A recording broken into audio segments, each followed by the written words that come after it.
আপনি বুঝে গেছেন পশ্চিমবঙ্গের মানুষ দৃঢ়তার সঙ্গে ঠিক করে নিয়েছে, আর নয় কোনো ভুল, সব ভোট পদ্ম ফুল।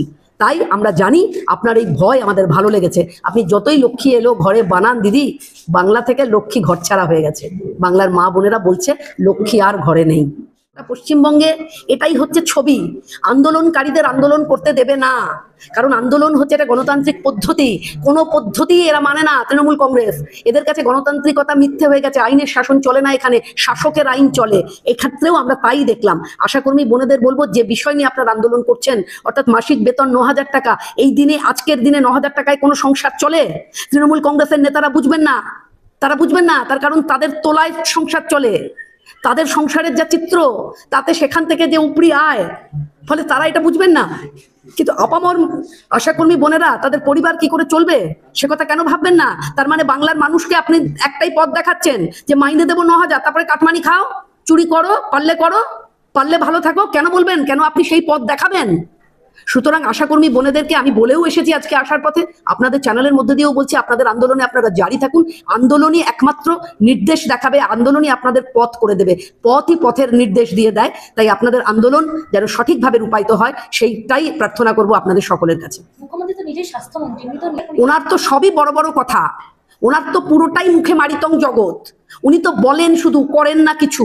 উনি স্বাস্থ্যমন্ত্রী বলেই তো আমরা দেখলাম যে একটি সরকারি হাসপাতালে একটি সরকারি ডাক্তার, প্রতিভাময়ী ডাক্তার, সে শুধু জানতে পেরে গেছিল কেমন ভাবে জাল ওষুধের কারবার চলে, কেমন ভাবে সেখানে বডি পার্টস চুরি হয়, কেমন ভাবে থেকে আমাদের মর্গ থেকে বিভিন্ন রকম ভাবে পর্ন ভিডিও তৈরি হয়। এই সমস্ত খবরগুলো জানতে পেরে গেছিল বলেই তো মেয়েটার উপর এরকম ভয়ঙ্কর অত্যাচার, যাতে আর কেউ প্রতিবাদ করতে না পারে, সেই কারণেই তো অত্যাচার যারা করলো, নৃশংসভাবে যারা খুন করলো, তাদেরকে কিভাবে প্রশ্রয় দিলেন, তাদের কিভাবে আড়াল করলেন, গোটা বাংলার মানুষ দেখেছে তো। ফলে একটা অভয়া তো শুধু নয়, পরপর অভয়া। আমরা গতকালও দেখলাম যোগেশচন্দ্র ল কলেজে দাউদ আমন মোল্লা, তৃণমূলের নেতা, সে বলছে 150 টাকায় বেচে দেবো, এ ধরনের কথা বলছে। এবং যিনি কলেজের প্রিন্সিপাল সুনন্দা গোয়েঙ্কা, যিনি মানিক ভট্টাচার্যের ছুঁড়ে দেওয়া রুটির টুকরোতে বিনা যোগ্যতায় প্রিন্সিপাল হয়ে বসে রয়েছেন, তিনি স্যার স্যার ম্যাম ম্যাম করছেন। ফলে এটাই পশ্চিমবঙ্গের ছবি। এই ছবি থেকে পশ্চিমবঙ্গকে উদ্ধার করার জন্য ভারতীয় জনতা পার্টি অঙ্গীকারবদ্ধ। ফলে আমরা চাই, যে কথা আমাদের যশস্বী প্রধানমন্ত্রী বলেছেন, পাল্টানো দরকার, চাই বিজেপির সরকার। যে কথা আমাদের রাজ্য সভাপতি সাংসদ মাননীয় শ্রমিক ভট্টাচার্য বলছেন, 26-এর নির্বাচন, তৃণমূলের বিসর্জন। একদম শেষ প্রশ্ন, সেটা হচ্ছে তথ্য এবং সংস্কৃতি মঞ্চ থেকে একটি সিনেমা রিলিজ করা হয়েছে। সিনেমাটির নাম হচ্ছে লক্ষ্মী এলো ঘরে। সেই সিনেমাতে দেখা যাচ্ছে না, ট্রেলারে দেখা যাচ্ছে যে সেখানে যে মাননীয় যে প্রকল্পগুলো আছে, সেই প্রকল্পগুলোর প্রচার করা হচ্ছে। একটা সিনেমা প্রচার, সিনেমার মাধ্যমে নিজের প্রকল্প প্রচার। না, এটা তো প্রোপাগান্ডা উনি করছেন। ভয় পেয়েছে দিদিমণি, তাই তো আসছে সিনেমা। লক্ষ্মী এলো ঘরে না বলে লক্ষ্মী চলে গেল ঘর ছেড়ে, এইটা ভালো।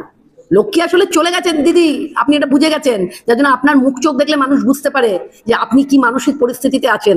আপনার থেকে ভালো তো কেউ রাজনীতির মাটি বোঝে না, আপনি খুব ভালো বোঝেন। 2011 সাল, মাননীয় মুখ্যমন্ত্রীকে বলছি, সবাই তো জানতো যে সিস্টেম সিপিআইএম এর, মেকানিজম সিপিআইএম এর, পুলিশ সিপিআইএম এর।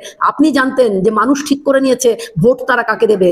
তারা মিছিলে হেঁটেছিল সিপিআইএম এর, দেয়াল লিখেছিল সিপিআইএম এর, হয়তো বুথেও বসেছিল সিপিআইএম এর, ভোটটা দিয়েছিল আপনাদের। আপনি সেই গন্ধ পেয়ে গেছেন। আবার আপনি বুঝে গেছেন পশ্চিমবঙ্গের মানুষ দৃঢ়তার সঙ্গে ঠিক করে নিয়েছে, আর নয় কোনো ভুল, সব ভোট পদ্ম ফুল। তাই আমরা জানি আপনার এই ভয় আমাদের ভালো লেগেছে। আপনি যতই লক্ষ্মী এলো ঘরে বানান দিদি, বাংলা থেকে লক্ষ্মী ঘরছাড়া হয়ে গেছে।